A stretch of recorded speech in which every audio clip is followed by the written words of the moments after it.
Então, pessoal, boa noite. Sejam bem-vindos mais uma vez, gente nova aqui na nossa palestra, na nossa aula aqui com o Emerson, do Pé de Vinho.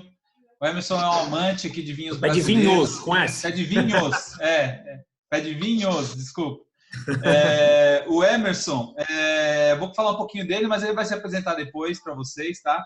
Ele é formado em Ciências da Computação. Eu também sou formado em TI, embora não exerça mais, mas eu trabalhei em bancos também. Apaixonado por vinho, é amante do vinho brasileiro desde 2001. Fez curso de sommelier pela Son School e 2 cursos avançados na Concept Wine em Loco, né? Lá com o Edgar. Então, por favor, Emerson, se apresente aí para o pessoal e ótima palestra para você. Tá, joia, então. Tá, do meu lado aqui tá a Cláudia também, tá? Então, na verdade, quando a gente fala pé de vinhos, é sempre Emerson e Cláudia, né? Mas do meu lado e vai me ajudar também quando necessário em algumas coisas. Só para comentar, a Nise, que está conectada aí com a gente, ela também vai participar na última aula, ela comentou, né, que é gaúcha, lá de Caxias. Então, tem uma parte que ela vai contribuir também aí, ainda mais que ela tem experiência lá de algumas coisas que a gente vai falar. Tá certo? Eu vou compartilhar minha tela.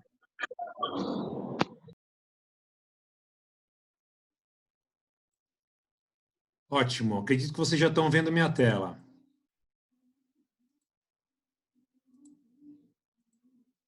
Estão me ouvindo? Jóia. Estão sim. Perfeito. Sim, estou ouvindo.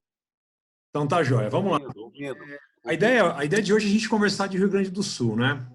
Só para contar um pouco da história, eu trabalho, como o Edinho falou, né? Vou falar um pouco do meu currículo. Eu sou formado em Ciência da Computação. Eu já atuo há mais de 30 anos, na verdade, né? Na área de TI. Atualmente eu sou sócio-diretor de uma empresa de TI que é de Porto Alegre. Eu saí da minha empresa no ano passado, eu era sócio de uma outra empresa. E nessa mudança de vida, quando eu saí dessa empresa em janeiro do ano passado, janeiro de 2019, eu quis fazer coisas diferentes. Eu vendi a área fiscal, vendi umas coisas meio back-office, assim. Eu queria poder trabalhar com alguma coisa que desse prazer para as pessoas. Então, eu e a Cláudia pensamos bem, e a gente sempre teve o sonho de trabalhar com vinho. Então, na verdade, foi quando eu comecei nessa empresa que eu estou agora, né, que é de software médico, e eu comecei também com a Cláudia, em fevereiro, o Pé de Vinhos. Tá certo? Isso, no caso, em 2019. E o nosso foco hoje é vinho nacional.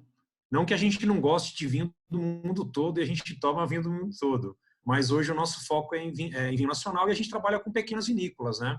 A ideia é trazer essas pequenas vinícolas para o mercado aqui de São Paulo e dar oportunidade das pessoas conhecerem o vinho brasileiro, né?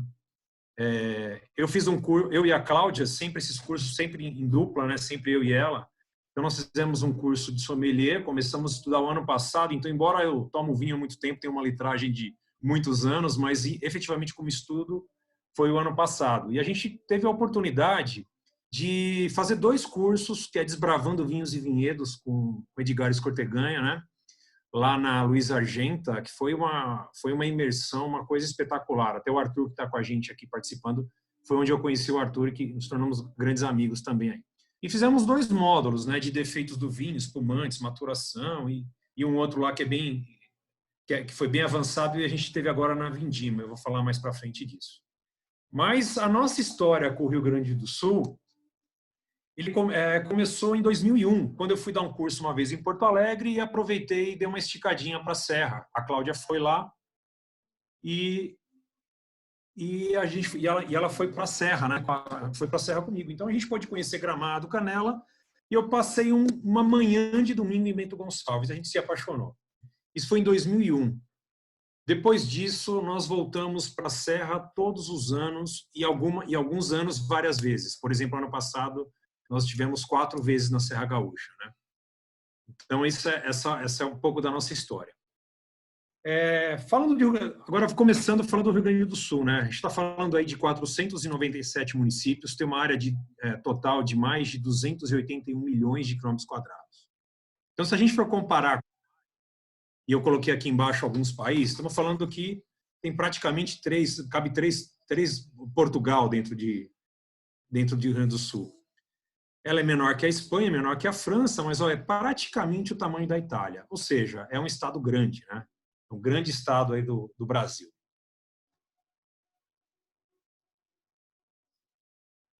Falando de imigração, né? A imigração no estado do Rio Grande do Sul, ela começou no início, em 1825.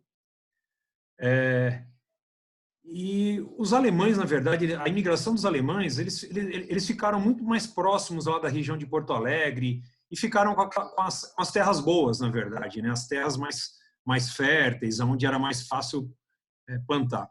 E a imigração dos italianos, ela começou por volta de 1875. E nessa parte, a Nise vai contribuir com a gente, porque ela é de Caxias do Sul e ela tem uma história bacana para contar para a gente da imigração.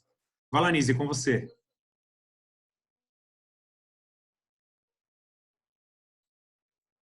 Acho que tem que só uma música. Agora eu liguei o som. Boa noite a todos.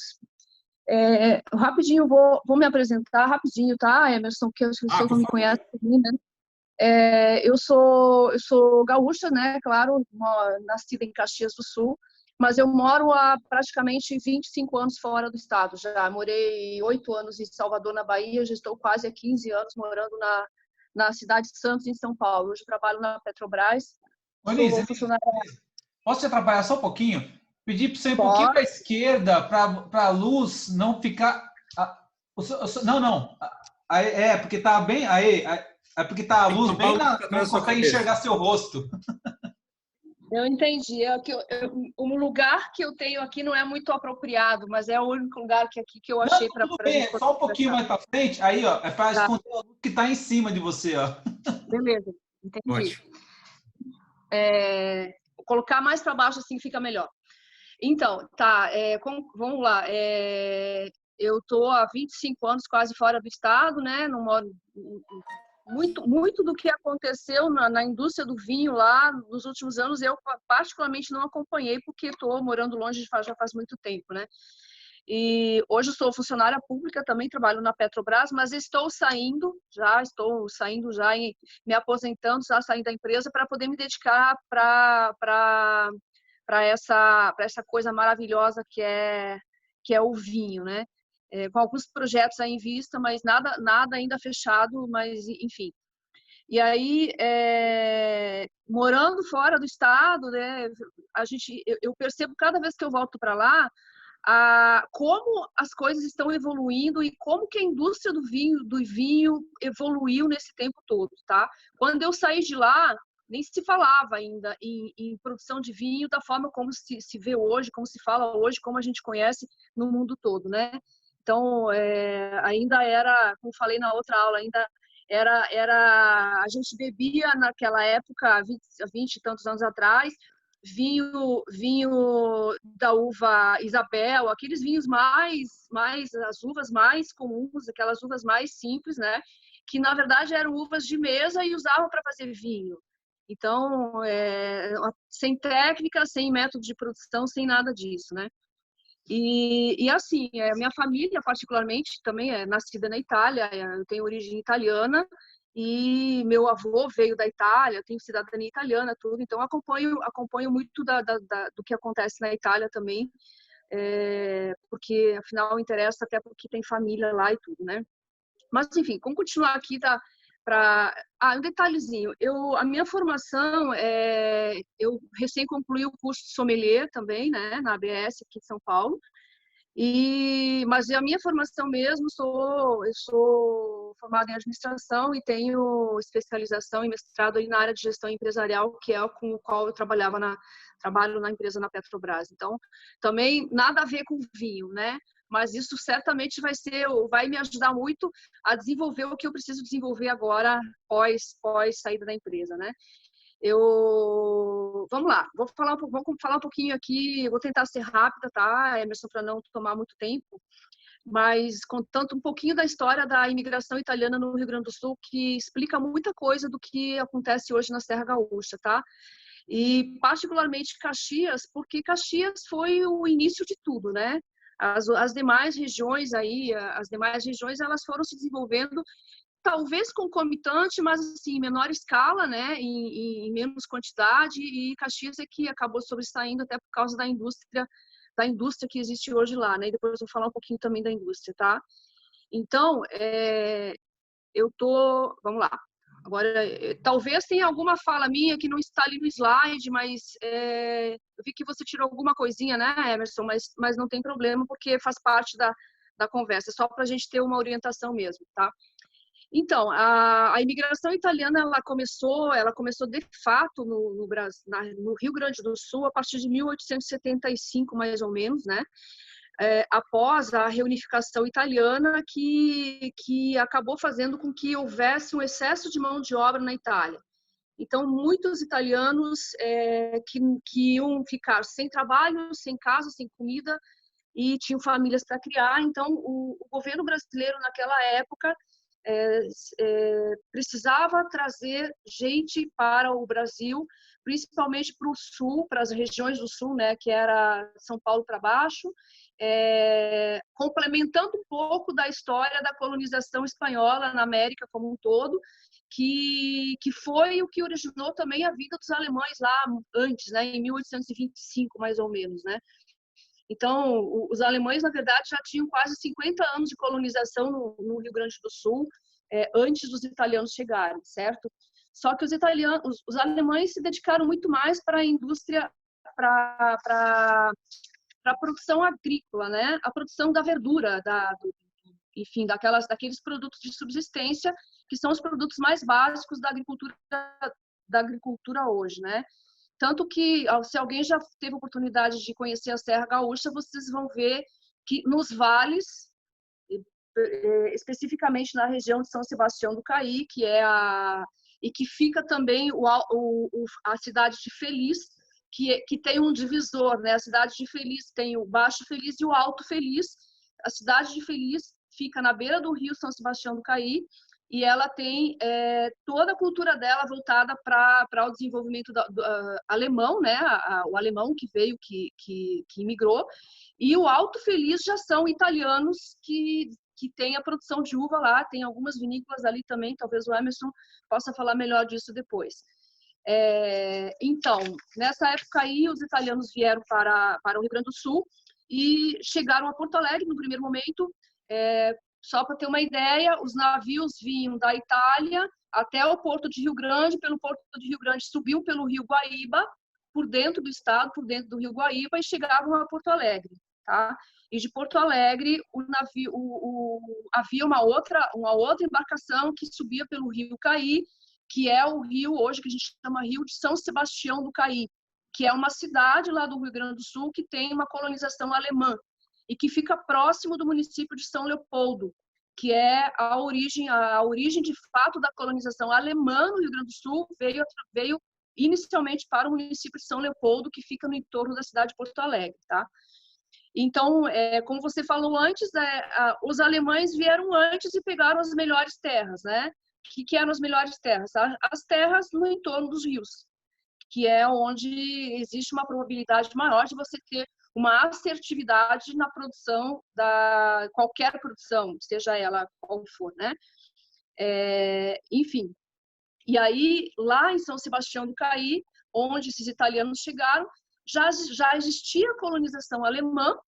Então, o que sobrou para o italiano fazer? Subir a serra, porque lá no entorno do rio, nas regiões baixas, no vale, não tinha mais terra disponível para eles produzirem, certo? Ou para eles plantarem, ou para fazer seja lá o que era devido naquela época. E eles vieram para o Brasil atrás de uma propaganda que o governo brasileiro fez na época, que hoje é muito conhecida lá no Sul, as festas, tanto a festa da Vindima como a festa da uva em Caxias do Sul, a festa da Vindima em Flores da Cunha e a festa da uva em Caxias do Sul, trazem muito a história da cocanha, tá? Não sei se alguém já ouviu falar disso, né? E o governo brasileiro, então, fez a propaganda através do mito da cocanha. O que era o mito da cocanha? O governo desenhou um mapa para vender, né, a terra brasileira para os italianos, e esse mapa, ele era, na verdade, uma árvore, e que no lugar dos frutos da árvore tinham o salame, o queijo, a massa. Isso não é só coisa do governo brasileiro. O mito da cocanha, ele aconteceu no mundo todo, em diversas fases, em diversos momentos da história, ele aconteceu para mostrar, na verdade, que naquele lugar havia fartura de comida. Então, os italianos que estavam passando fome na Itália, porque não tinham mais emprego, por causa da reorganização política e econômica da Itália após reunificação italiana, estavam passando fome lá. Então, o governo brasileiro está oferecendo terra e comida, né? O que eles não sabiam é que eles iam chegar aqui e eles encontraram a terra, mas encontraram a terra virgem, com mata virgem, sem comida, sem gado, sem produto, sem nada. Tudo teve que sair do zero. Então, o italiano hoje, ele é conhecido muito pelo heroísmo, né? Lá no Sul, ele fala muito sobre o heroísmo do italiano, de ter desbravado o mato, de ter aberto o mato para construir a casa naquele modelo, naquele formato da casinha de pedra, que nem aquela que você mostrou, Emerson. Muita casa de madeira também, né? Existem mais casas de madeira do que de pedra, tá? Por quê? Porque é uma região fria e na região fria a madeira esquenta mais do que a pedra.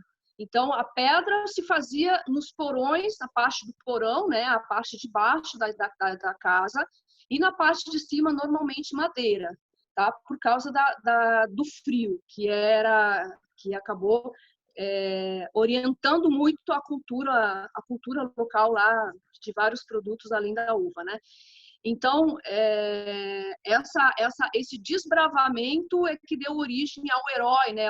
A figura do herói. A gente fala muito em cultura organizacional, que nas empresas e nas diversas regiões do Brasil, que existem muitos heróis desconhecidos da grande parte da população, mas conhecidos localmente pelas pessoas que moram em determinadas regiões e que se identificam com algum ato de heroísmo de alguém, né?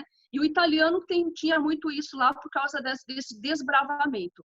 Bom, mas assim, como é que começou esse desbravamento? Através dessa ilusão que foi vendido como é que se diz? Gato por lebre, né? E aí tiveram que subir a serra para abrir mato e tal. No meio do mato tinha muito o chamado bugio. O bugio é um macaco que ele emite um ronco muito forte, um ronco muito grande, e esse ronco acabou fazendo com que se criasse também a história do bugio. O bugio, que era um macaco que acompanhou a existência da colonização italiana desde o início até enfim, talvez até hoje. Né? Mas assim, resumindo sobre a migração, né? Imigração. Pegaram uma terra difícil de cultivo, não dava para criar gado, e eles tinham que caçar para comer, ou seja, não tinha oportunidade como os alemães tiveram, né? Então, certo. Heróicos, né? E por sorte, né, como você até colocou no seu slide, eles tinham competências técnicas, né? Isso fez toda a diferença para que a Serra pudesse ser o Rio Grande do Sul, muito mais do que só agropecuário, ele se tornou também uma potência industrial. Esses imigrantes... Isso, exatamente. Né? Exatamente. Esses italianos vieram da Itália, todos eles com alguma competência técnica, né? Eles não vieram do nada, né? Na Itália eles trabalhavam, lá eles já trabalhavam. Então já vieram de lá trazendo essa competência para cá. E aí a gente inclui também nessa competência a história da mama, né? Que eu coloquei ali também no slide, que é a competência da mãe de fazer comida, que é a comida italiana, que é até hoje referendada, e enfim, é o prato de basicamente toda a região nordeste do estado do Rio Grande do Sul e de muitos lugares do Brasil, né? E o engraçado é o seguinte, que lá na Serra Gaúcha, a pizza, ela não é um prato tão tradicional quanto é em São Paulo, tá? E aí já... Perfeito. É o tradicional italiano, né? Que é o galeto, é a polenta, o trio, né? Exato. Em São Paulo a pizza é tradicional porque a pizza ela foi muito mais a história da pizza na Itália, tá? Ela é muito mais da região sul da Itália, da região setentrional, da metade da Itália para baixo, da região de Nápoles para baixo, né? E o Rio Grande do Sul ele foi colonizado pelo pessoal da região do Vêneto, do Trentino, do Friuli. Isso eu vou falar mais para frente quando eu contar a história do enólogo italiano aí que começou lá. Vamos passar, Anísia, acho que para a próxima, porque eu tenho bastante material. Eu acho que a ideia do concurso era a gente colocar. Eu coloquei algumas fotos que eu tirei numa vinícola que é a vinícola Fantin. Essa é uma parede de casa de pedra que mostra um pouco das fotos, né, dos imigrantes. O primeiro imigrante aqui, que ele inclusive era daquela família tramontina, aí tem os nonos, né? E aquelas famílias numerosas. Era bem interessante, ó, que tem uma foto só dos homens e depois uma foto dos homens com as mulheres, né? Então eram famílias numerosas que trabalhavam praticamente na agricultura e viviam de caça, né? Como a Anise mesmo colocou. Essa é a casa da Vinícola Fantin, né? Ela aqui está interessante, se vocês verem, ela tem uma linha aqui, ó, ela foi construída em várias partes, justamente porque conforme a família tem aumentando o número, né? E era o avô, a avó, o pai, a mãe e os filhos, aí você ia aumentando o tamanho da casa, né? E esse telhado é novo, hoje ele é alto e é um restaurante aqui em cima, um bistrô. Só que antigamente era um telhado bem baixo, porque no inverno é onde as crianças dormiam, onde eles guardavam também as comidas, né? Era o lugar mais quente. Então o teto era baixo, colocava um encostadinho no outro e eles conseguiam aí dessa forma sobreviver ao inverno rigoroso, né? E essa aqui é uma foto de um passaporte que está colado nessa película hoje, é bem interessante. Essa aqui é uma outra casa de pedra. Então, embora eu coloquei fotos só de casa de pedra, que é mais predominante em alguns lugares lá de Bento, né? Mas como a Anise falou, tem bastante casa de madeira também, né? Essa aqui mesmo, que a gente está vendo, ela foi construída em 1889. E o interessante, ó, que ela era com telhas de cerâmica, mas ela tinha aqui, ó, mistura de feno, palha de trigo, estrume de vaca, para poder fazer toda aquela massa e juntar a construção, né? Bem interessante. Ou seja, não tinha recurso nenhum. O que eles tinham na mão era pedra basáltica e os recursos naturais muito limitados, né? E aí, ou seja, falamos um pouco aí da imigração italiana, né? Que é o que fez toda a diferença no mundo do vinho.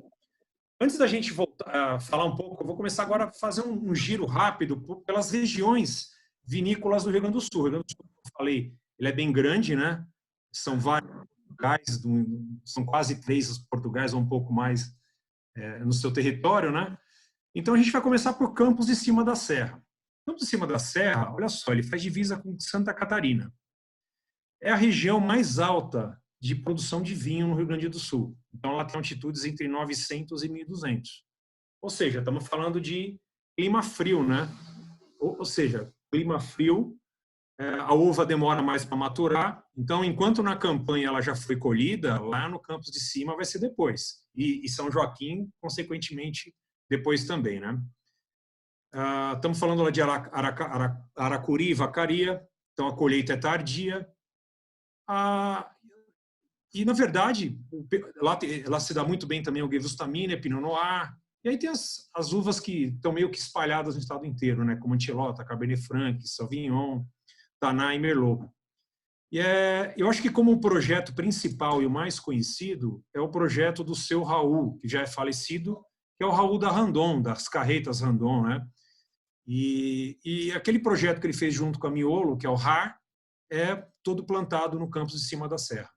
Então, acho que vale destacar aí dessa região do Rio Grande do Sul. Próxima região é o Alto Uruguai, ou seja, do ladinho. O Campos estava aqui e ele chama Alto Uruguai, embora o Uruguai está aqui embaixo, o rio que divide o estado de Santa Catarina e o estado do Rio Grande do Sul é o Rio Uruguai. Então lá tem divisa, né, as cidades São Metista do Sul, Sarandi, Três Palmeiras, Criciúmal. Lá é aquela A terra do pé vermelho, que fala o Santa Catarina é o pé vermelho, essa é a terra muito vermelha, né? Um solo diferenciado. E como principal hoje, vinícola principal, pelo menos aqui é um pouco mais conhecida, hoje é a Weber. Fica lá no Alto Uruguai. Então a gente passou em Campo de Cima da Serra, Alto Uruguai, vamos para as missões. As missões, justamente ela chama missões por causa das missões jesuísticas. Foi a primeira região onde foi cultivada a uva. Isso porque foram jesuítas que levaram, isso muito antes aí de todo o restante do estado. É um lugar da cultura do arroz e da pecuária, e também tem aquelas uvas meio que tradicionais, como Ancelota, que é a uva italiana, Cabernet Sauvignon, Tannat, Cabernet Franc, Chardonnay. Como destaque, acho que vale falar da vinícola Fim, para quem conhece e a Malgarim. Então, também é uma região que não tem tantas vinícolas conhecidas, né, como as outras aí. Uma produção bem pequena. Andando um pouquinho, a gente vai falar do centro do estado, que é uma região que tem pouca produção, que é uma região baixa, o lugar mais baixo do estado do Rio Grande do Sul, né? Um dos mais baixos, é Santa Maria, Tara, tem poucas vinícolas. Acho que um destaque, uma que é um pouquinho mais conhecida é o Velho Amâncio. Tem algumas que produzem alguns Malbecs, vinhos jovens, mas é a terra lá da erva mate mesmo, né?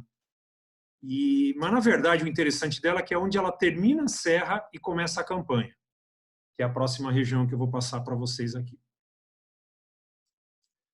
Aí a campanha já é um mundo, né? Estamos falando que é uma região que ela é de baixa altitude, ela é do tamanho de Portugal praticamente. E aí tem uma série de cidades, eu estou colocando algumas aí, né? Como Alegrete, Livramento, Guatambu, Dom Pedrito, Aliança, Bagé, Uruguaiana.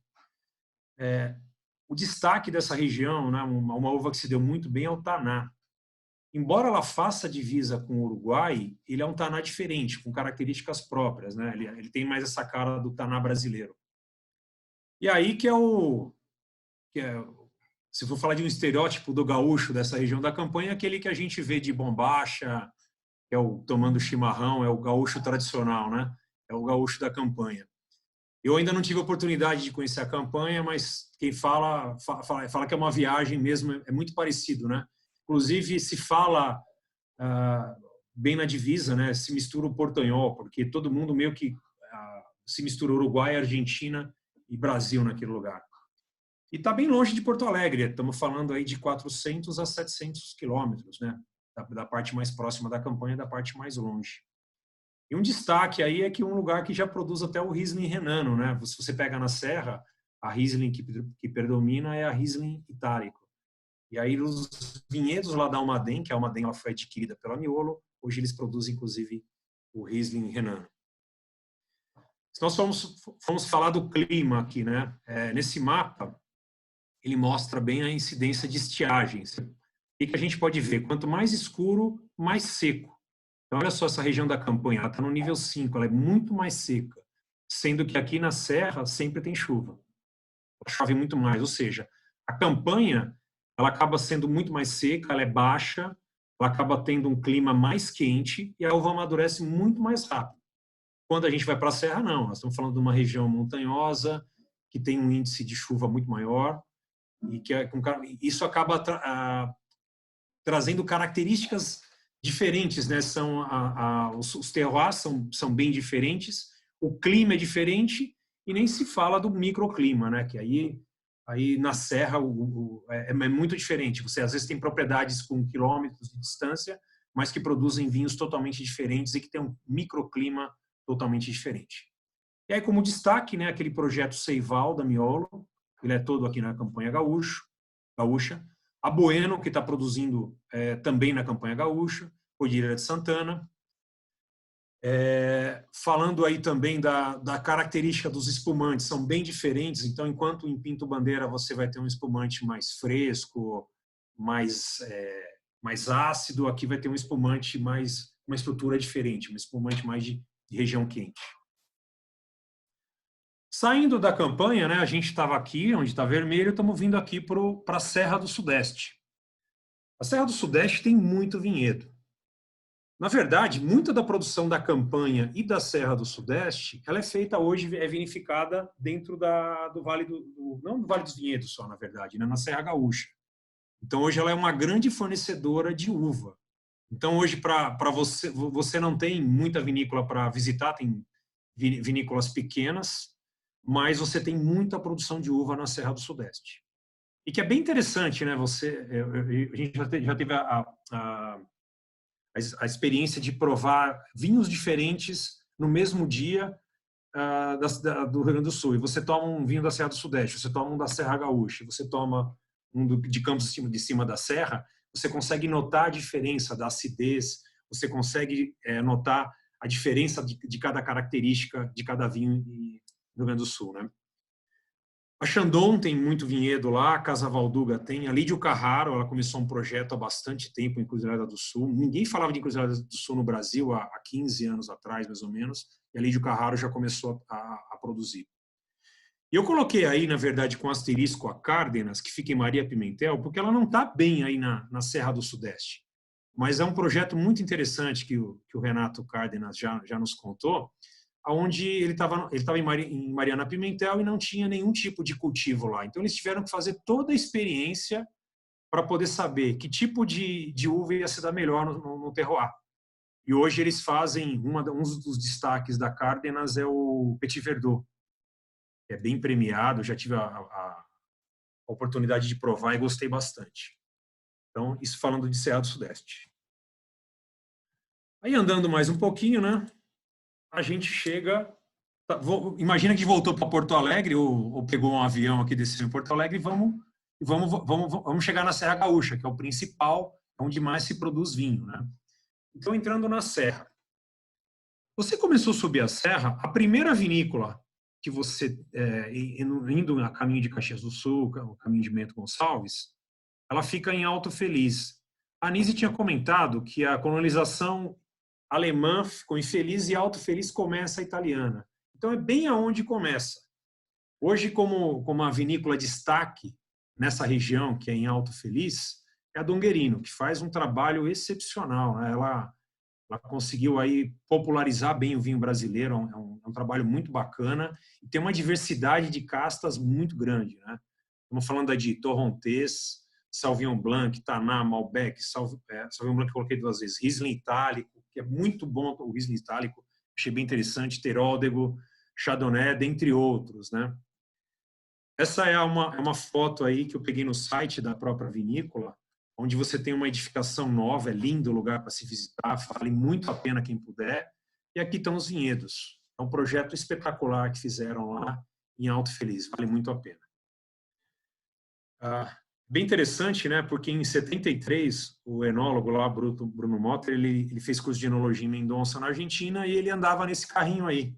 E hoje esse carro compõe aí o rótulo da linha Vintage, que é o Torrontés e Malbec, que são uvas argentinas, não argentinas, né? Que são muito cultivadas na Argentina, e que ele trouxe isso como uma lembrança, né, dos tempos que ele estudou enologia na Argentina.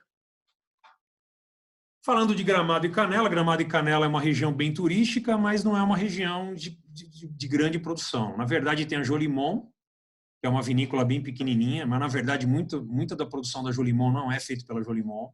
Por exemplo, os espumantes são feitos na Comaer, em Garibaldi, mas leva o rótulo da Jolimont. E agora, há pouco tempo, começou um projeto muito bom da Ravanello, que é um espetáculo de vinho. Eu tive já a oportunidade de provar alguns vinhos da Ravanello, eles estão fazendo muito sucesso. É uma vinícola em Gramado, então agora já existe, lá naquela região turística, uma vinícola que produz vinhos de altíssima qualidade, que é a Ravanello. Certo? Se a gente olhar no mapinha, o Gramado e Canela, tá vendo Nova Petrópolis? Nova Petrópolis é colonização italiana, aí tem a Feliz que a gente falou, e agora a gente vai voltar aqui para a Serra Gaúcha. Vamos subir um pouquinho, nós vamos para a área Guaporé, Cotiporã e Veranópolis. E aqui tem uma história bem interessante nessa região, né? Uma vinícola que ficou famosa, que é bem famosa, que tem vinhos muito bons. Eu tive a experiência de pegar alguns Cassilva, que está com a gente aqui da Geller. A Geller fica nessa região. E tem uma vinícola que é dos caputinhos, dos Freis Caputinhos. são ligados a São Francisco de Assis, que é Frei Fabiano. É bem interessante que lá é um mosteiro, só que é um mosteiro que virou vinícola. Então, eles produzem vinho, hoje também tem uma pousada, e é bem interessante que lá eles produzem o famoso vinho de missa. Já ouviram falar no vinho de missa? Alguém tem ideia do que é o vinho de missa? Olha que interessante. É o canônico ou não? Aquele canônico? Exatamente, exatamente. O que você imagina, né? Já viu que padre, quando ele toma, ele dá uma orada, porque o vinho é bravo mesmo. É um vinho de 16% de álcool. Ele é bem interessante. Ele tem toda uma regra, ele tem que ser o mais natural possível, ele tem que seguir a regra do Vaticano. E ele é um fortificado. Por quê? Porque eles fazem a chaptalização, ou seja, eles adicionam açúcar para dar mais essa graduação alcoólica, cuidam muito da graduação alcoólica para a graduação não matar as leveduras, mas ele tem 16 graus, ele é um licoroso. Agora, por que ser um licoroso? É porque o vinho de missa ele tem que durar 2 semanas, 3 semanas, e o interessante é que ele também não pode ser um vinho tinto, porque senão ele ia sujar todo o paramento. Então, ele é um vinho rosé.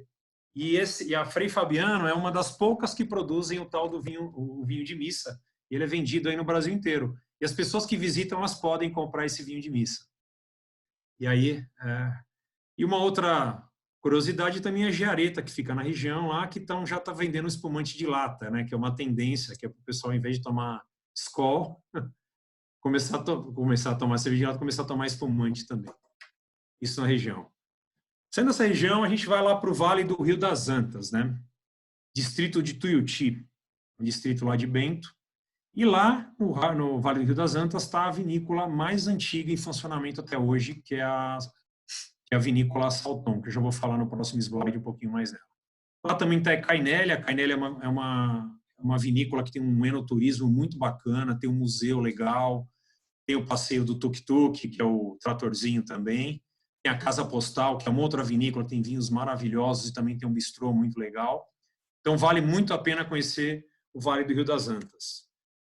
E lá no Vale do Rio das Antas é onde a vinícola Salton construiu essa vinícola maravilhosa. Eu acho que foi de todas as vinícolas que eu visitei, não só no Brasil, mas foi a maior, que tem a maior produção. O parque industrial é uma coisa espetacular e a cave é uma coisa linda de se ver. Às vezes a gente tem um pouco de preconceito, porque a Salton às vezes é associada aos vinhos mais simples, mas a Salton faz vinhos maravilhosos, ela tem um cuidado especial. Foi uma empresa que passou por um momento de crise e o que segurou ela foi o tal do conhaque Presidente, que na verdade não é um conhaque, né? Ele é feito de cana-de-açúcar. Ela se instalou aqui em São Paulo, eles ainda produzem aqui em São Paulo essa parte do conhaque Presidente, só que em 1999 eles voltaram a produzir vinhos finos. E hoje foi um projeto muito, muito bacana. E a cada ano eles estão aumentando a linha, né? É uma história muito bonita da vinícola Salton. Essa foi uma foto que eu tirei de uma garrafa bem antiga aqui lá na Salton. E quem um dia puder visitar a Salton, vale a pena fazer a visitação com a sala secreta, onde você anda dentro das caves, que é tipo um labirinto, e aí você tem essa sala e eles fazem a degustação dos melhores vinhos da Salton. É uma experiência imperdível. Saindo lá, a gente vai para Faria Lemos. Bem interessante. Ou seja, a gente estava em Bento, meio que passou, foi direto lá até Tuiuti e está voltando por Faria Lemos. Lá onde está a Cristófoli. A Cristófoli é bem interessante, foi uma vinícola que eu conheci alguns anos atrás. E toda vez que eu visito, eu me surpreendo o quanto eles aumentaram a qualidade do vinho.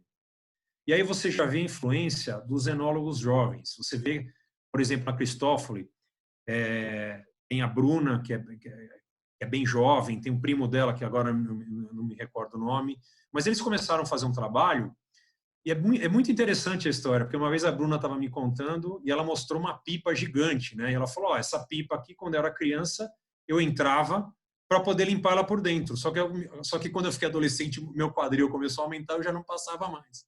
Então era comum as crianças trabalharem na limpeza das pipas por dentro, nessa época, né? Falando da Dalpisol, a Dalpisol é muito interessante, porque a Dalpisol ela tem um projeto que chama Vinhedos do Mundo. É um museu vivo. Eles têm 400 espécies de uvas plantadas num único terreno. É muito interessante porque são uvas de 35 países. E uma vez por ano eles elaboram vinhos com essas uvas. Então hoje tem um vinho que chama Vinho Mundi. Eu coloquei aqui como a referência 2017, que foi elaborado com 184 variedades de uva. Eu não sei se em outro lugar do mundo existe um blend, um corte com tantas uvas assim. Então eu não sei, eu nunca provei esse vinho, não tive oportunidade, mas existe aí esse Vinho Mundi.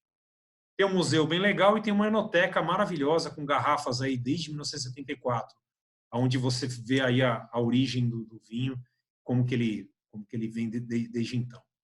A Dalpisol, ela trabalha num estilo purista, né? Eles são contra usar qualquer tipo de madeira na elaboração. Eu conheço duas vinícolas assim, né? Que é a Dalpisol e a Lídio Carraro. E lá também está a Estelas do Brasil, que é bem famosa pelos seus espumantes.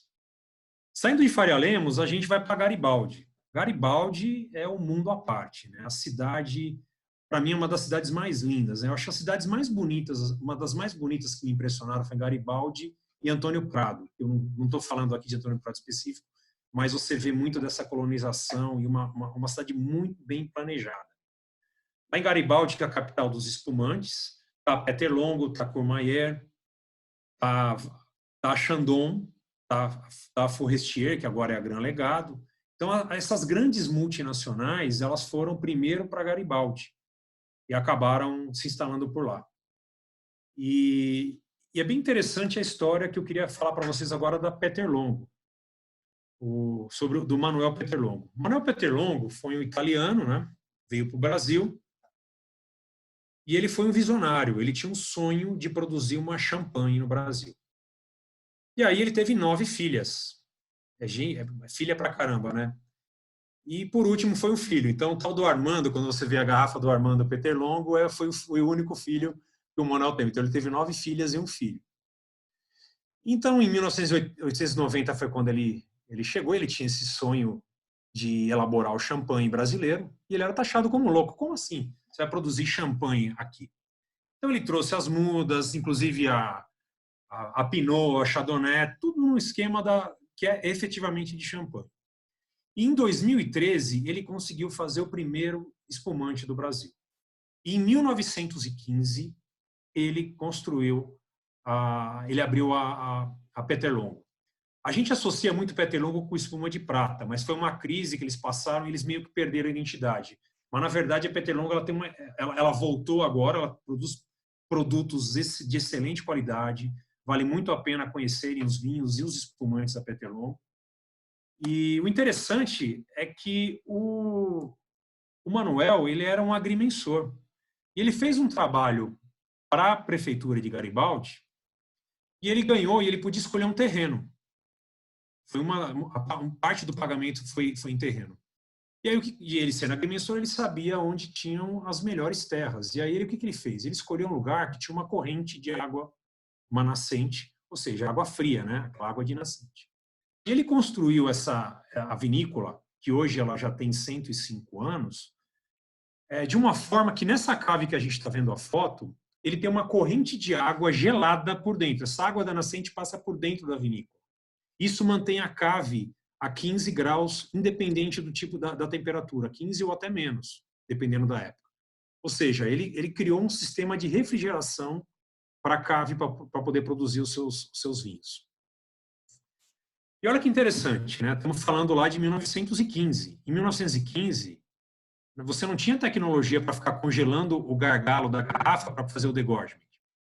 Então, esse túnel que a gente está vendo na foto é um túnel onde eles colocavam as garrafas, já depois de ter feito a segunda fermentação, melhor, depois de ter feito a fermentação, né? A segunda fermentação, que é onde as leveduras vão estar se depositando, e aí eles colocavam nesse túnel, e esse túnel ele é alinhado com o vento minuano. Quem é do Rio Grande do Sul conhece muito bem esse vento. É o vento aquele que pega, aquele te gela, que te derruba, é de rachar mesmo esse frio. Esse túnel ele é virado para o vento minuano e no inverno ele colocava todas as garrafas, o gargalo era congelado e ele conseguia fazer o degorgement. Ou seja, a tecnologia, porque na França era fácil, né? Nevava, colocava a garrafa na neve, ela congelava, você fazia o degorge. Mas no Brasil, que não tinha essa possibilidade. Então, ele fazia nesse túnel. Era muito interessante essa história. Aí tem algumas garrafas bem antigas da Petrolongo. Tem um museu muito legal, tem carros, tem os utensílios da época, tem as garrafas. Vale muito a pena, é uma viagem no passado. Isso falando de Petrolongo. E continuando de Garibaldi, eu quero contar uma outra história rápida aí também das coisas que a gente acha no meio da serra, né? Essa visita que eu fiz aqui foi numa vinícola, na verdade é vinho de garagem, nem uma vinícola, é do Betu. Essa que está lá atrás é a Larissa, que é a filha do Betu. Nesse dia o Betu não estava. Ia ter um grupo que ia fazer uma degustação e o grupo não apareceu. Então estava eu, um primo, a Cláudia, minha esposa, e uma outra prima. Nessa época, a Cláudia estava dirigindo e só a gente bebeu, eu e meu primo. E ela abriu todas essas garrafas aí, a gente tomou tudo isso aí, nessa degustação. Só que assim, todas as uvas dele são uvas pisadas, ou seja, não tem... É pisando mesmo que ele faz uva, né? É no modo mais tradicional. E aí, você pode ver, tinha vinho Riesling Itálico, vinho de 2003, Cabernet Franc, aí tinha um corte bordalês, e todos os rótulos eram escritos à mão. Bem interessante, foi uma experiência bem legal. Tem bastante história dessa viagem aí, mas eu não vou poder contar tudo, não. Não, a Cláudia briga comigo. Tá certo? E aí, saindo lá de Garibaldi, a gente efetivamente chega no Vale dos Vinhedos. O Vale dos Vinhedos, para quem não conhece, vale a pena ir, porque é uma viagem dentro do Brasil. O Rio Grande do Sul é o estado mais europeu do Brasil, né? Mas o Vale dos Vinhedos não parece que é o Brasil, parece que você está viajando aí para um outro lugar. E eu coloquei alguns nomes de vinícolas, mas só uma parte, né? Estamos falando de Agbe, Miolo, Alma Única, Dom Laurindo, Dom Bernardo, Pisato, Valduga, até chegar na Causa, aqui que está em Monte Belo do Sul. Então, o Vale é gigante. Então, o que a gente está falando do Vale? Você vem aqui, né? Por Porto Alegre, você passou por Garibaldi, você chegou aqui. Então, basicamente, essa estrada do vinho, que é a RS 444, e a Via Trento, é onde estão a maioria das vinícolas. Então, você consegue, em menos de 10 minutos, percorrer de um extremo ao outro do Vale dos Vinhedos. Você pode vir aqui degustar um vinho aqui nessa pontinha. Ah, não, mas agora eu quero tomar um café aqui em Monte Belo do Sul. Você vem para Monte Belo do Sul. De Monte Belo do Sul, eu quero voltar aqui, eu quero almoçar no restaurante Maria Valduga. Então, você vem para cá. Então, você consegue se deslocar muito fácil, né? Dentro do Vale dos Vinhedos. Aqui é uma placa que tem lá, essa foto eu tirei faz, acho que uns 2 anos, talvez. Então, tem o Hotel Spa do Vinho, que é um projeto que era da Miolo, fica em frente a Miolo. Aí você tem as placas das vinícolas e é tudo muito bem sinalizado, é muito fácil de andar, né? E eu nunca vi bafômetro. Aqui algumas fotos, aqui é da vinícola Cave Antiga, desculpa não, Cave de Pedra, é muito bonita essa vinícola. Tem um Egiodola, que é uma uva bem diferente, eu só conheço 2 vinícolas que fazem Egiodola, que essa vinícola é a Pisato, vale muito conhecer. Aqui é uma Alma Única, eu acho que é uma vinícola espetacular, família dos Brandelli lá, é o Márcio e a Magda. Infelizmente, o Márcio faleceu muito jovem, mês passado em fevereiro, né? Ele faleceu. A gente foi muito bem recebido todas as vezes. O Márcio tinha uma personalidade muito legal. Era um cara muito bacana e eu até coloquei essa foto dessa cave aqui, foi uma das primeiras que eu tirei como uma homenagem aí, né? Pelo trabalho seríssimo que a Alma Única faz lá no Vale dos Vinhedos. E aqui o Dom Bernardo, grande amigo nosso Matheus, né? Tô eu, a Cláudia, a Raquel e a gente comendo tempranilho no pé. Essa aqui foi em fevereiro agora. A gente acabou de voltar lá e foi uma experiência muito legal. Então são essas coisas que o Vale dos Vinhedos proporcionam, né? E aí eu queria comentar com vocês da DO, né? Se fala muito em DO no mundo inteiro e o Brasil só tem uma DO hoje, que é a DO do Vale dos Vinhedos. Então ela é a única DO do Brasil. DO é denominação de origem. Então, por exemplo, na Itália tem a de origem controlada e garantida, e o Brasil tem a DO. Ela era uma IP que se transformou numa DO. IP é indicação de procedência, e agora ela virou uma DO. É uma legislação restritiva, ela tem uma tipicidade maior dos produtos. Hoje ela contempla Garibaldi, Bento Gonçalves e Monte Belo do Sul, então ela pega um pedaço, que é não todo o município, tá? Mas na verdade tem um pedaço de Garibaldi, um pedaço de Bento, um pedaço de Monte Belo do Sul. E a principal uva dessa DO é a Merlot e a Chardonnay. Merlot para tintos e Chardonnay para brancos. Os vinhedos, obrigatoriamente, para poder ter o selo da DO, tem que ser em espaldeira, ter uma irrigação limitada. Os vinhos tintos têm que ter no mínimo 12% de álcool e os brancos 11%. E não pode ter chaptalização, ou seja, não pode adicionar açúcar. Tem que ser da própria uva mesmo. Outra coisa, ele tem que ser produzido e engarrafado dentro dos vales dos vinhedos. Então, por exemplo, a Salton ela não pode pegar a uva lá das terras dela, Vale do Vinhedo, e vinificar em Tuiuti. Não pode. Então, tem que ser dos vales dos vinhedos. No caso do tinto, ele tem que ter no mínimo 12 meses em barrica, ao menos 60% Merlot. E os brancos, pelo menos 60% Chardonnay. E no caso dos espumantes, ele tem que ter no mínimo 9 meses em contato com as leveduras e ser elaborado no método tradicional. Passando, vamos falando. Aí olha só, a gente está andando aqui pelo mapinha, né? Então a gente estava aqui, Vale dos Vinhedos, a gente vai chegar aqui, para Monte Belo do Sul. Eu sou muito fã dessa cidade. Essa igreja que nessa época era amarela, que infelizmente pintaram ela de bege agora. Mas a gente tem histórias maravilhosas de ter visitado essa cidade, né? Ela tem 2 tanuarias, ou seja, eles fazem a tosta do barril, eles montam barricas, muito interessante. E também eles têm uma IP, ou seja, tem uma indicação de procedência lá, e ela é bem restritiva. É uma das IPs mais restritivas aí do Brasil. E tem algumas vinícolas, a Fantin, que é aquela primeira que eu contei para vocês. Tem a Fatim, olha só, é tudo com F, né? A Fatim é o vinho mais natureba que eu conheço brasileiro, né? É aquele vinho que é o pai e filho, eles que plantam, eles que vinificam. E aí, falando daquelas histórias da colonização, você vê os valores familiares, né?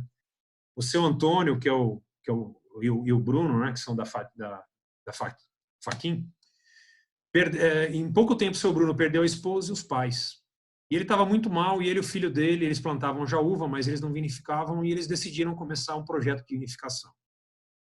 E aí ele falou, agora eu preciso construir um galpão. Foram ver para construir, o galpão custa mais de 60 mil reais para fazer um galpão. Aí ele falou, não, filho, vamos fazer. Então ele e o pai, juntos, construíram o galpão, construíram a vinícola. Então não é que eles plantaram a uva. Eles plantaram a uva, eles fizeram a parede, eles vinificaram. E na primeira vinificação deles, o Riesling Itálico ganhou como medalha de ouro. É um projeto bem legal. Mas eles trabalham só com leveduras selvagens, é um projeto bem interessante. Parte de Monte Belo do Sul faz parte da DO do Vale dos Vinhedos, no caso a Vinícola Causa. Então, tem uma partezinha pequena que consegue estar dentro do Vale dos Vinhedos, né? E é a maior produção de uvas per capita do Brasil. Não porque ela produz muita, mas é que a cidade é bem pequenininha também. E essa IP, ela entrou no ar aí em 2013. Essa foto é bem interessante. Eu tirei essa foto há uns 7 anos atrás. Esse é um bar, isso era um domingo. A gente ia embora para Porto Alegre para voltar. E aí eu vi esse bar, falei, eu vou entrar nesse bar, vou tomar uma Coca-Cola, uma cerveja, qualquer coisa. Entrei com um amigo meu. Então, na verdade, é onde os homens lá da cidade se reuniam, né? O pessoal estava jogando baralho, dominó, o chão é de madeira, uma casa de madeira, e aí também era uma hospedaria, não sei se é até hoje. Era bem interessante, ou seja, você se hospedava, comia, se divertia nesse lugar. Infelizmente, eu passei o ano passado lá e esse ano, e eles fizeram uma reforma, tiraram esse piso e colocaram o piso frio. É uma judiação, mas essa foto eu acho muito legal. E teve um desses senhores aqui que eu estava conversando, o senhor toma vinho? Ele falou, tomo. O senhor toma vinho todo dia? Ele, todos os dias. Eu não me lembro um dia na minha vida que eu não tomei vinho. Uma curiosidade sobre Monte Belo do Sul.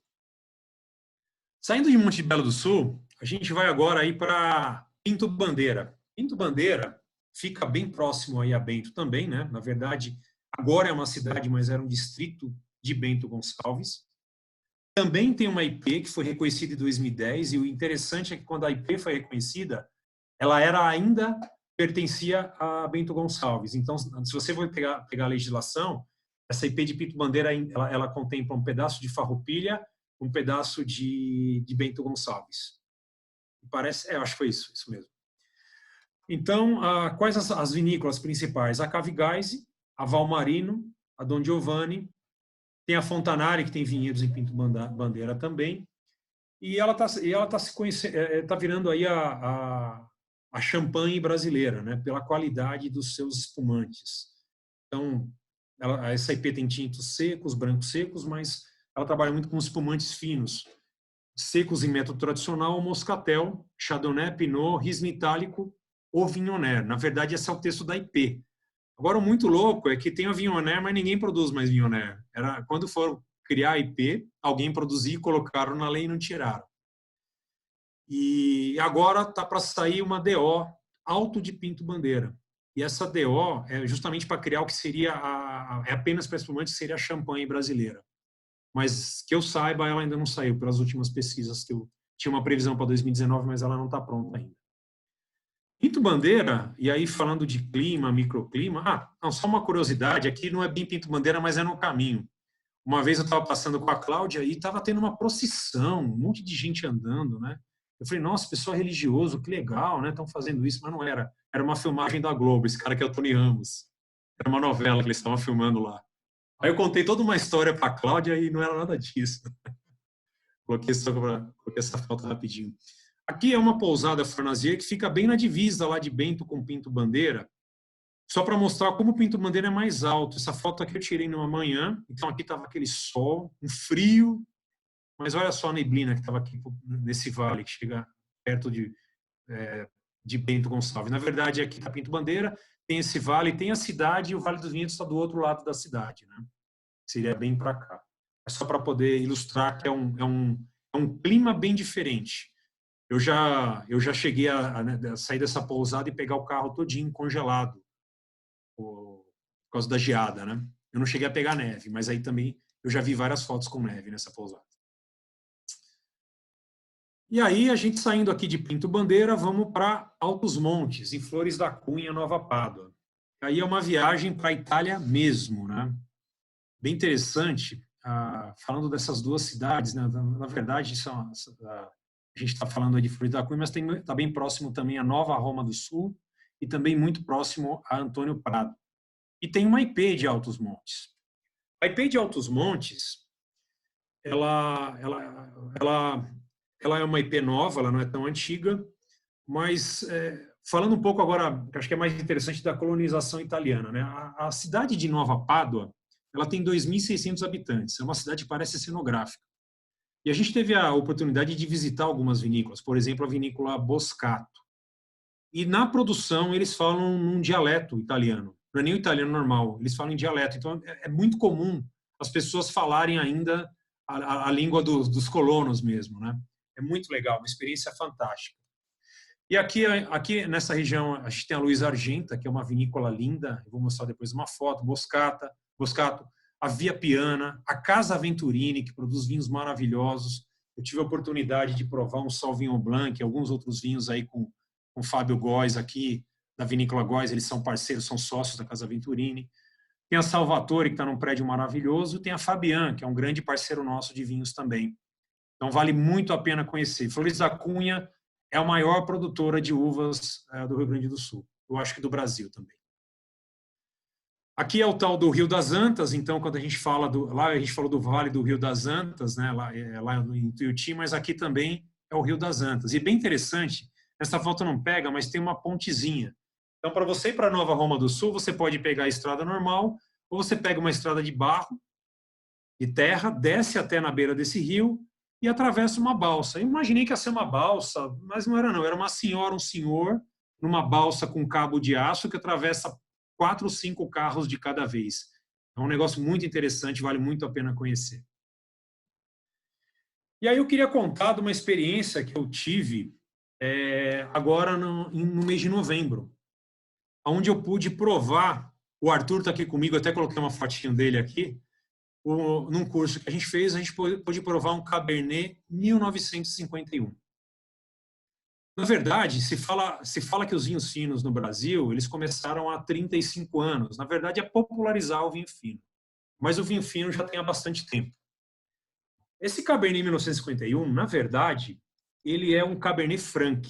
Não se chamava Cabernet Sauvignon ou Cabernet Franc. Nos anos 90, se pegou muito a fama do Cabernet Sauvignon aqui no Novo Mundo. Mas esse Cabernet Franc de 1951, ele foi produzido pela vinícola rio-grandense, Vitivinícola do Rio Grande do Sul, que foi fundada em 1929. E essa uva que produziu esse Cabernet, ela foi cultivada em Flores da Cunha, aonde hoje é a vinícola Luiz Argenta. Só que ela era cultivada em Flores da Cunha, mas ela era vinificada em Caxias do Sul, lá na sede da vinícola. E essa sede da vinícola é onde hoje é a Faculdade da Serra Gaúcha. E o enólogo que vinificou esse vinho, o nome dele era Guido D'Andrea. Ele chegou no Brasil por volta de 1914 ou 1915 e morreu em 1966. E ele chegou recém-formado da Escola de Enologia de Coleniano. E ele revolucionou e implantou os vinhos finos na Granja União. Na verdade, a Rio Grandense se tornou depois a Granja União. E o que aconteceu? E aí que a história fica muito interessante. Em 1993, a Granja União faliu. E ela faliu porque o filho, que é vivo e está preso, matou o pai. Uma história triste. E aí o que aconteceu? Os outros filhos que ficaram com a empresa quebrou e eles começaram a vender as propriedades. E essa faculdade, que hoje é a Faculdade da Serra Gaúcha, ficou com esse prédio. E aí, depois, né, foi em 93 que eu estava essa história. Mas durante as obras para a reforma dessa faculdade, eles começaram a fazer algumas escavações. E nessas escavações foi encontrada a cave onde esses vinhos eram armazenados. E haviam milhares de garrafas. Isso foi recente, estamos falando dos anos 90. Dessas milhares de garrafas, muitas estavam estragadas. Já estavam com a rolha, tinha vazado, garrafa quebrada pela metade. Mas uma boa parte estava íntegra. E aí, o ano passado, quem tinha posse dessas garrafas chamou o Edgar Escorteganha e a gente pôde, e ele cedeu algumas garrafas e nós pudemos provar o ano passado um Cabernet de 1951. E foi uma experiência que é de arrepiar, porque você tomar um vinho brasileiro de 1951 e que está assim, não estava estragado, extremamente vivo não seria o termo, mas ele era um vinho vivo. Aí você vê a qualidade da uva, a qualidade do terroir e o quanto esse trabalho do Edgar foi magnífico. Desculpa, o Edgar por trazer esse trabalho magnífico que esse enólogo já falecido há muito tempo, né, o Guido D'Andrea, pôde produzir. Esse aqui é o vídeo do Edgar abrindo esse vinho, né? É bem interessante porque ele teve que usar a pinça, né, de saca-rolha, e aí o vinho ainda tinha cor, ele ainda tinha um pouco de acidez, ele tinha estrutura. Foi uma experiência formidável. Eu espero que um dia a gente possa conseguir uma garrafa dessa e fazer uma experiência dessa também. É o vídeo do Edgar abrindo e colocando esse vinho num decanter. E aqui a fotinho no cantinho, eu e a Cláudia degustando, e o Arthur, que está aqui com a gente, também degustando esse vinho. Esse dia a Mari também estava, tinha umas pessoas aqui que puderam participar. Tá certo? E falando de Flores da Cunha, como a Anise comentou no começo, tem uma feira que é muito tradicional. Tem a Feira da Uva lá em Caxias e tem a Feira da Vindima. É uma festa que acontece de 4 em 4 anos. E a gente teve a oportunidade de participar dessa feira, que aconteceu agora nessa última Vindima. E aí, é engraçado que tem alguns personagens da Serra. A Anise vai contar pra gente um pouquinho do que são esses personagens para a gente aí.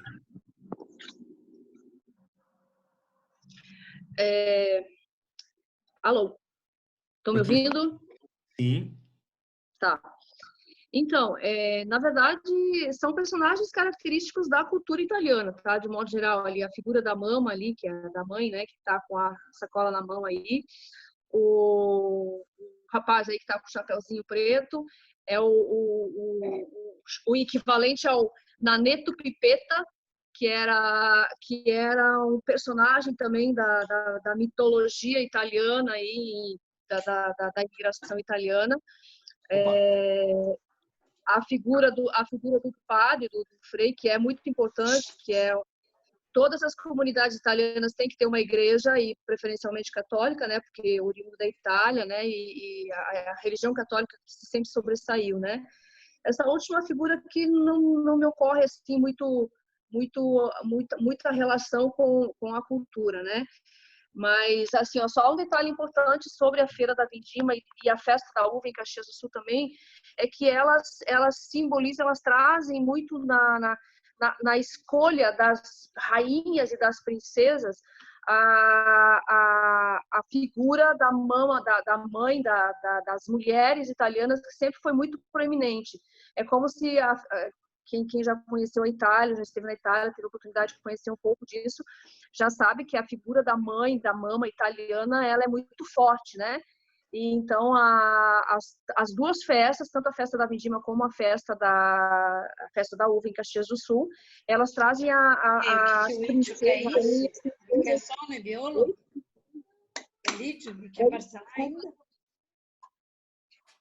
Pode repetir? Alô? Oi, estamos te ouvindo. Enfim, não, é isso, viu, Emerson? Não tem... A Feira da Vindima em Flores da Cunha, ela é muito interessante porque ela, como você falou, Flores da Cunha é o maior produtor de uvas do Brasil, né? E Bento Gonçalves, apesar de ter mais vinícolas, de ter mais produção de vinho, a produção da uva, ela se sobressai na cidade de Flores da Cunha, né? Então, Perfeito. a Feira da Vindima é muito interessante. Quem puder participar, é muito legal de ver, de conhecer. E a Festa da Uva também, as duas são bem legais. Só que a Festa da Uva ela tem um tom mais industrial, né? Que traz muito as indústrias da região, que trazem seus produtos e aquelas coisas todas de feiras que todo mundo já deve ter visto, né? Mas a Raquel acabou de entrar, essa aqui, ó. Ela não estava aqui, mas ela acabou de chegar, Raquel. Essa aqui é uma ela também, Raquel querida. E aí, legal. A próxima foto fala da rainha, que é uma tradição, né, muito legal, que são as rainhas. Olha eu aqui no meio! Esse dia eu você aí. Então, olha só, isso é uma tradição lá, então tem as rainhas e as princesas da festa, né? E eu tô com a minha também, eu coloquei, também tem uma outra rainha, tá? Não vou falar nenhuma brincadeira, tá, Raquel? Hoje eu prometo. Mas é muito, elas se orgulham muito. E elas chegam desde manhãzinha e elas são as últimas que vão embora na festa. Elas ficam com orgulho. E a última festa, que foi 4 anos atrás, foi a Janaína, que foi a rainha. E a Janaína hoje é uma enóloga da Vinhos Mazarotto. E a gente até chama carinhosamente do vinho da rainha, que é um vinho também que nós vamos trabalhar daqui a um tempo aí. É um vinho maravilhoso também. A gente teve o prazer de conhecer a Janaína nessa festa e a gente vai trabalhar também com o vinho dela. Então essa aqui é a tradição. Então é muito legal porque os valores da imigração eles continuam lá em Flores da Cunha, né? E esse aqui, né, como não podia faltar, é o prato típico, é o menarosto. Eu tive a oportunidade de provar. E tem tudo a ver com a cultura italiana. Por quê? É porco, coelho, codorna, galeto, ou seja, é caça. Porque não tinha gado lá na serra, né? E ele fica aí rodando, assando e é maravilhoso. Quem puder um dia, prove o menarosto, né? Para falar um pouco de região para fechar, e aí é a região que é onde a gente vai degustar um vinho aqui. O Edinho, espero que deguste também um vinho desse aqui. É a Farroupilha, que tem uma IP desde 2015. E ela é a região do Moscato. Então, ela é muito conhecida pelos moscatéis, pela Malvasia. E as principais vinícolas aí, a vinícola Casa Perini e a Cavendiga. A Cavendiga é um lugar espetacular. Quem puder tem que visitar. Nós somos muito bem recebidos, nós amamos os vinhos da Cavendiga. Os vinhos da Cavendiga agora também, a Fracaro trabalha com esses vinhos, são preparados com muito carinho, com muito cuidado. Na verdade, Emerson, nossa história de Cavendiga começou acho que foi em 2005, por aí. Muito tempo. Você conhece essa foto, Edinho? Conheço. Maravilhosa. Pessoal, essa foto aqui é o espumante do casamento do Edinho. Ele me mandou uma vez contando da história dele com a Cavendiga. E aí eu coloquei aqui essa foto que acho que representa muito para Edinho, né? Muito legal. 10 anos depois, né? 10 anos depois a gente abriu esse espumante em 2018 e estava uma delícia. Muito bom. Maravilhoso. Ele não estava, lógico, com perlage muito intenso, que nem é um jovem, que nem, olha só, esse aqui é o jovem. Ele tava mais licoroso, uma cor linda, né? Um ouro, bem Mas ouro. tá uma cor bem ouro, bem Nossa, viva. muita fruta, né? Muito Nossa, frutada. O moscatel, ó, vou mostrar para você. Ó, deixa eu pegar um negócio aqui, peraí. Ô, amor, vai interromper. Olha, tá interrompendo a sua palestra. Ô, Edinho, você vai tirar ele do fio da meada. Mas olha, contando um pouco da cave antiga, eles são os pioneiros na uva Marcelin. Eu conheci Marcelin primeiro da Dom Cândido e conheci da cave antiga. E eles são muito bons no Marcelin, vale muito a pena conhecer. Agora tem o Schamburger, né, que é uma uva italiana, alemã, desculpa. Só tem um alqueire plantado no Brasil e é da cave antiga esse vinho. Vale muito a pena conhecer. Diga lá, Edinho. Não, eu fiquei todo feliz. Eu fui no mercado. Aí eu falei, ali, não sabe o que eu encontrei? Moscatel. Uau! Ó, moscatel. Gente, vocês não têm noção como é docinho esse moscatel. Gente, ó, mas não é um moscatel brasileiro, mas é um moscatel chileno, você acredita? Que legal! Mas, meu, igualmente doce. Lógico que a cave antiga aqui tem 4 moscatéis aqui, né? Faz parte do blend aqui do espumante. São 4 moscatos aqui. Moscato galho, moscato... Tem vários... Você lembra, Emerson? Quais são? Eu esqueci R alguma coisa... Cola eu não vou lembrar. Mas olha só que cor linda que é moscato, ó. Olha como ela não é aquela branquinha, ela tem meio amarronzada, né? Olha só. O Arthur depois pode falar com a gente quando ele fizer a palestra sobre o Chile. Perfeito. Mas, maravilhoso. É isso aí. E para fechar, pessoal, a principal uva que mais se deu bem no Rio Grande do Sul é o Merlot. Eu não sei se vocês sabem a história do Merlot, mas na verdade ele deriva desse Merle, que é um pássaro preto. É o nome dado a um pássaro na França, que assim como a uva, tem uma coloração escura e profunda. E eu conheço algumas pessoas que tinham preconceito com o Merlot. Né, Raquel? Eu virei a maior merlozenta na última viagem. A gente associa muito o Merlot a um vinho leve, não tem nada a ver. Eu estou tomando aqui um Merlot da cave antiga, uma safra 2013. É um vinho com uma tremenda estrutura. Você pega os vinhos Merlots brasileiros, eles lembram muito o Merlot do Velho Mundo. O vinho Chateau Petrus, para quem não sabe, é feito com a uva Merlot. Então é uma uva que ela tem uma complexidade, ela tem poder de criar grandes vinhos e é a uva que mais se deu bem no Brasil. Então, assim, não percam a oportunidade de, sempre que possível, provarem o Merlot brasileiro. Esse aqui é o que a gente está degustando hoje. Eu e a Claudinha aqui. A Claudinha está do meu lado, ela não apareceu, vem aqui.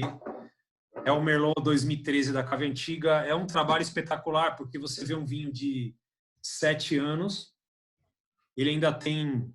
Ele está muito vivo ainda, ele ainda tem uma acidez, ele aguenta mais 10 anos fácil. É bem interessante, isso é uma característica dos vinhos da cave antiga. E esse da campanha, lembra que a gente no começo falou da campanha? Esse aqui é com uva da campanha. Eles trazem e vinificam em Farroupilha. E 2020, ó, tá aqui um merlozinho aqui, ó, é a safra das safras. Então esperem grandes vinhos brasileiros safra 2020. Tá certo? Falando da safra... De chorar! Brasil, ele teve as safras de 2002, 2005, 2012, 2018 e agora 2020. Mas falam que 2020 foi a safra das safras. Então esperem grandes vinhos dessa safra de agora. Tá certo? É isso, pessoal. Eu acho que eu queria passar para vocês um pouquinho de Rio Grande do Sul, era isso. Fico aberto aí para perguntas e é o nosso bate-papo gostoso de sempre, né?